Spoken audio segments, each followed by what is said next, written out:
the consensus of all scholars that if a person changes his religion from Islam to any other religion, the punishment should be execution, death.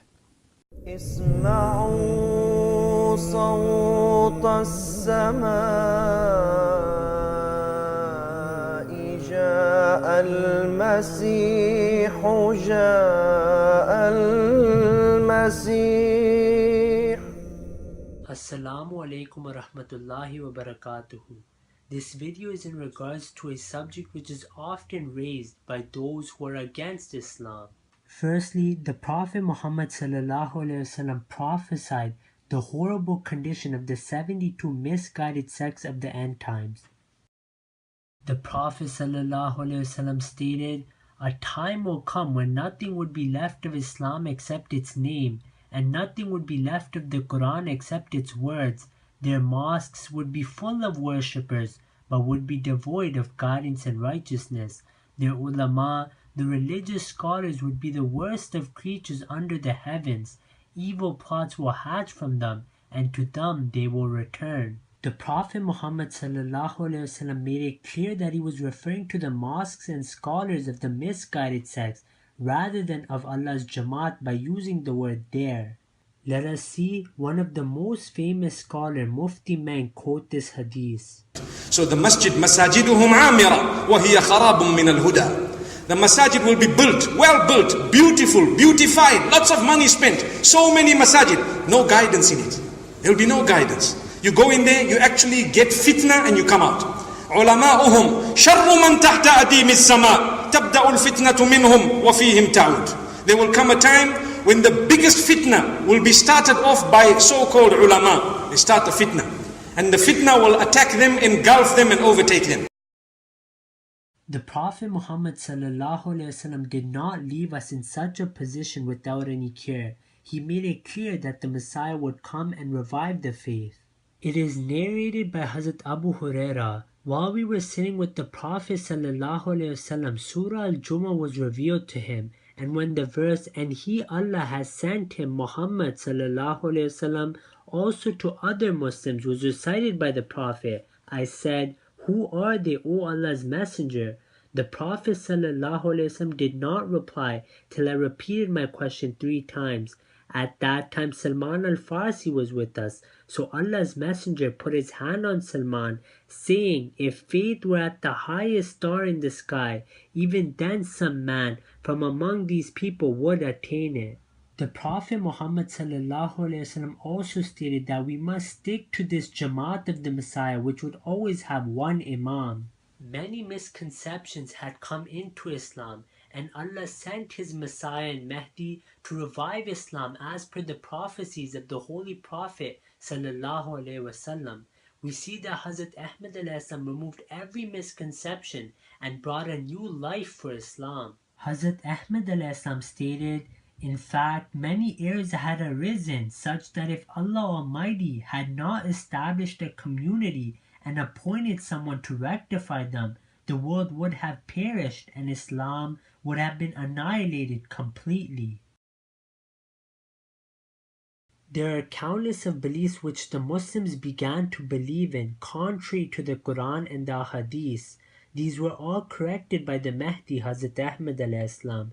They include prophets sinning, prophets lying, the Prophet ﷺ being affected by black magic, Allah not speaking anymore, Hazrat Isa ﷺ physically ascending into the heavens, who would return in the end times to kill disbelievers, a false view of jihad, abrogation in the Quran, and one of the most popular one, apostasy in Islam. This video will be on apostasy in Islam. Firstly, it is clear from the Quran and the Ahadith and the Sunnah of the Prophet of Islam that there is no punishment for apostasy in Islam. I will now quote a few verses that exemplify the beautiful teachings of Islam in regards to the freedom of religion. Allah states, "And say, it is the truth from your Lord, wherefore let him who will believe and let him who will disbelieve." Allah also states there should be no compulsion in religion. Allah makes it clear that nobody has the right to force anyone to give up their faith, and that it is the person's choice as to which religion they want to follow despite Islam being the truth. Allah then states, "And obey Allah and obey the Messenger and be on your guard. But if you turn away, then know that on our Messenger lies only the clear conveyance of the message." If Islam did support apostasy, Allah would have stated, "We have made the truth manifest." But if despite that you ever relinquish this faith, then remember that you will be dealt with the sword and your throat will be slit. Now we will look at some verses which directly speak of apostasy and do not mention death as the punishment at all. In this verse, the subject of apostasy is fully dealt with.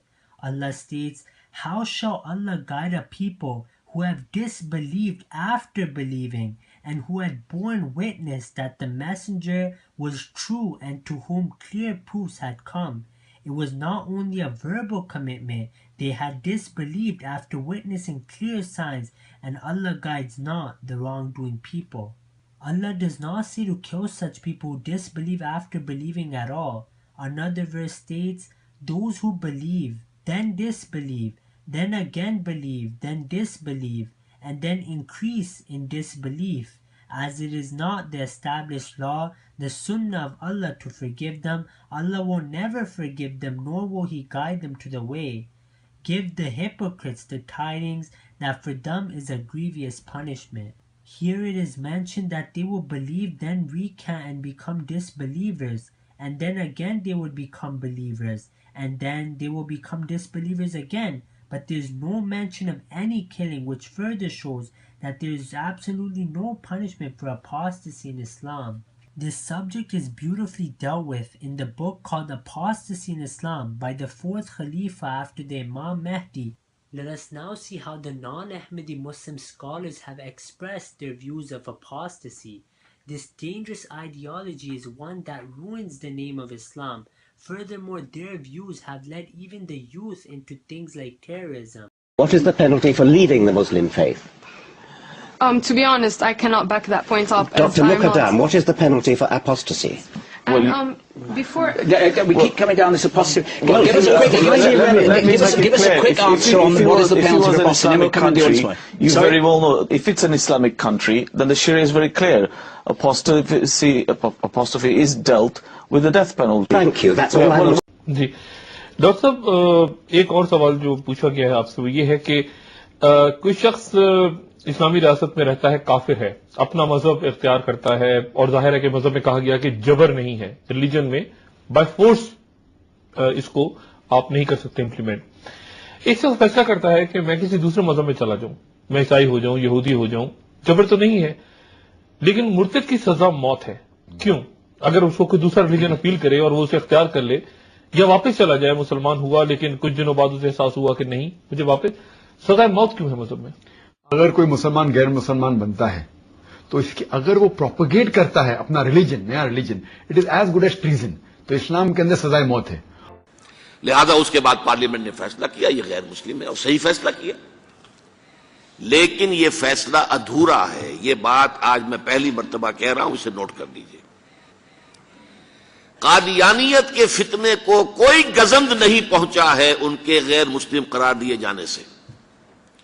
वो फितना जूं का तूं पनप रहा है, जूं का तूं फैल रहा है, जूं का तूं वो अपने सरतान की जड़ें फैला रहा है हमारे माशरे में। और वैसे ये कि आलमी सतह पर उन्हें बड़ी सरपरस्ती हासिल हो गई है, पूरी दुनिया जो है मगरबी दुनिया वो उनकी सरपरस्ती कर रही है। लेकिन यह कि अंदरून मुल्क भी इस फितने का कला कमा अगर हो सकता था तो सिर्फ उस वक्त जबकि इस फैसले का जो कानूनी और मंतकी तकाजा है वो भी पूरा किया जाता, और वो ये कि मुर्तद को कत्ल की सजा दी जाती है। इस्लाम में मुर्तद की सजा कत्ल है, इस्लाम में मुर्तद की सजा कत्ल है। हुकूमत के वक्त से ये मुतालबा करते हैं कि जो एक आसिया मलऊना गुस्ताखे रसूल है, जिसने सरकार दो आलम सल्लल्लाहु अलैहि वसल्लम की शान में गुस्ताखी की है, उसको फांसी दी जाए।